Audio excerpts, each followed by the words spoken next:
Failure has been achieved, thank God. Now, the only place to go from failure is to win. You have to achieve failure. You have to take it that far. Nobody wants to go that far. It's too scary.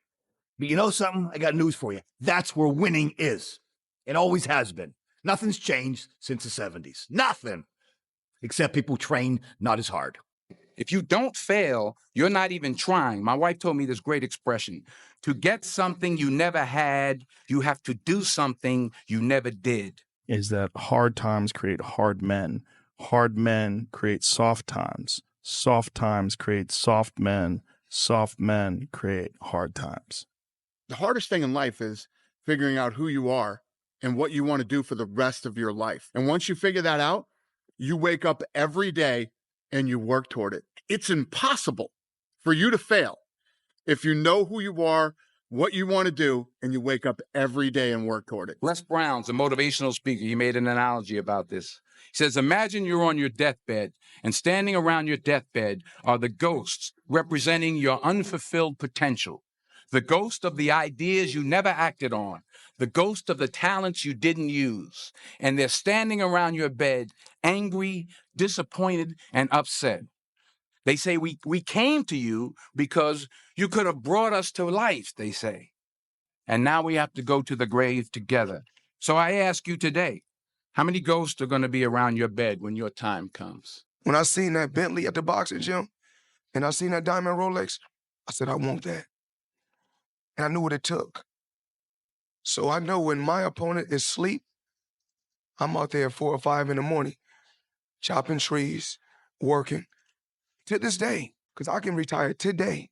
I'm well off, very comfortable. But I got the will to win. I was going to rip his heart out. I'm the best ever. I'm the most brutal and vicious and most ruthless champion there's ever been. There's no one can stop me. Lynx is a conqueror. No, I'm Alexander. He's no Alexander. I'm the best ever. There's never been anybody as ruthless. I'm Sonny Liston. I'm Jack Dempsey. There's no one like me. I'm from Nairclaw. There's no one that can match me. My style is impetuous. My defense is impregnable. And I'm just ferocious. I want your heart. I want to eat his children. Work, work, work, work, work.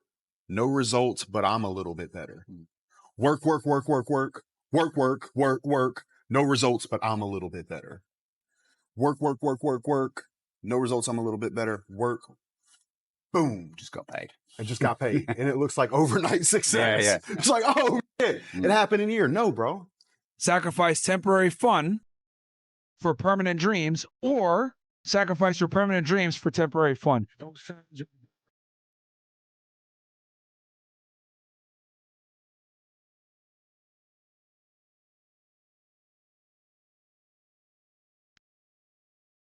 When they saw me in the gym in the pumping iron days, they said, why is it that you're working out so hard, 5 hours a day, 6 hours a day, and you have always a smile on your face? The others are working out just as hard as you do, and they look sour.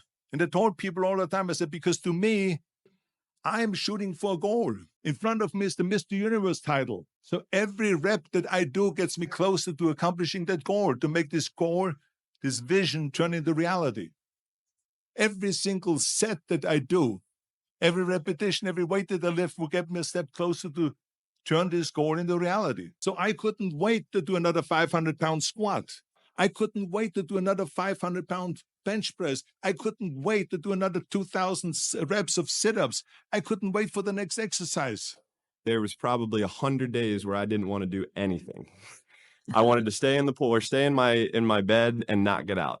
But those were the days where you have to get up and do something, because I think that's really what separates the good from the great. The greats do things when they don't always want to do them.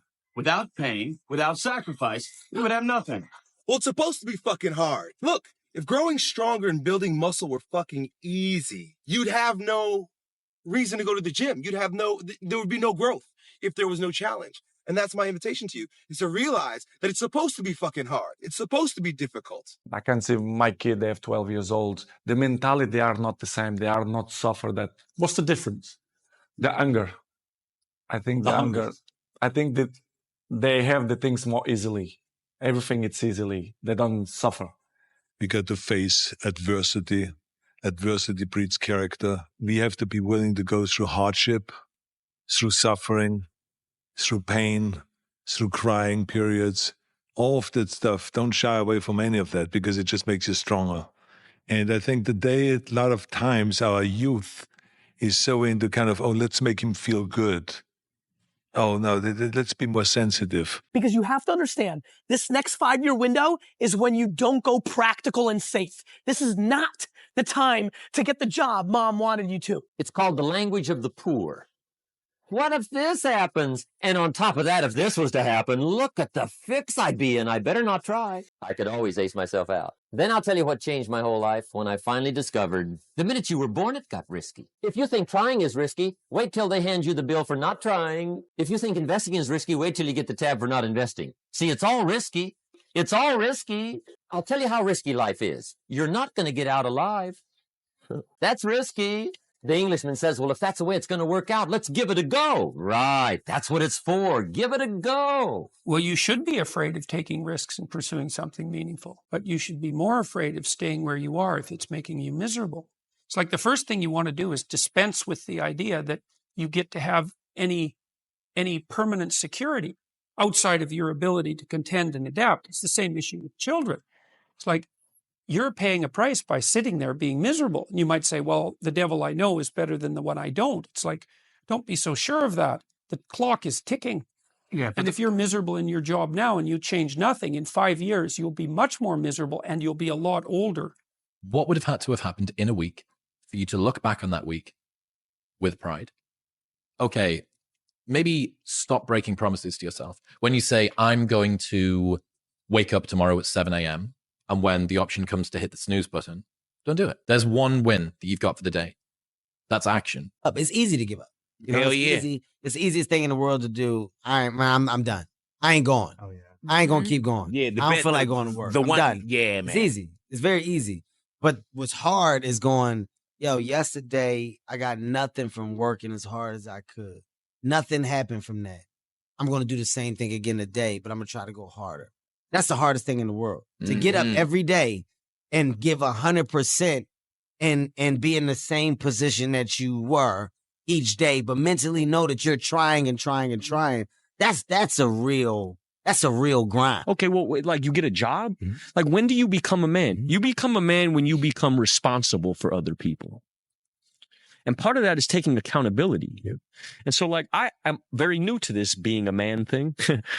And I'm still not there. That told me going to war made you a man. Going to prison and coming back makes you a man. Making $1 million makes you a man, you know, and it doesn't. And you don't know it till you've done all these things and realize, damn, I'm still a little fucking boy. Yeah. Or been around people who've been there a bunch of times. You are a man. Stand up and be a man. Make the hard decisions. Make the sacrifices. Make the unpopular decisions. And become comfortable in your own skin. And if you are not a person that you are comfortable being alone with, that is the one person in this universe that you have full power, full right, and full responsibility to change. If I carry on the trajectory I'm carrying on, they're going to put me in jail because I'm too influential. Do you think you're a force for good? For good, I absolutely not really know I'm a force for good because I'm a force for truth. And truth is a good thing. Without truth, we're going to end up in absolute tyranny and slavery, and we're already on our way there. I think there's a whole swath of the population, especially young men, that feel disenfranchised. I haven't put a magic spell on the world. The fact that people like what I say means that they agree with me deep inside. They may be afraid to say it themselves, but I am seen as a bastion of free speech and a bastion for masculinity as a whole because a lot of men are largely forgotten about.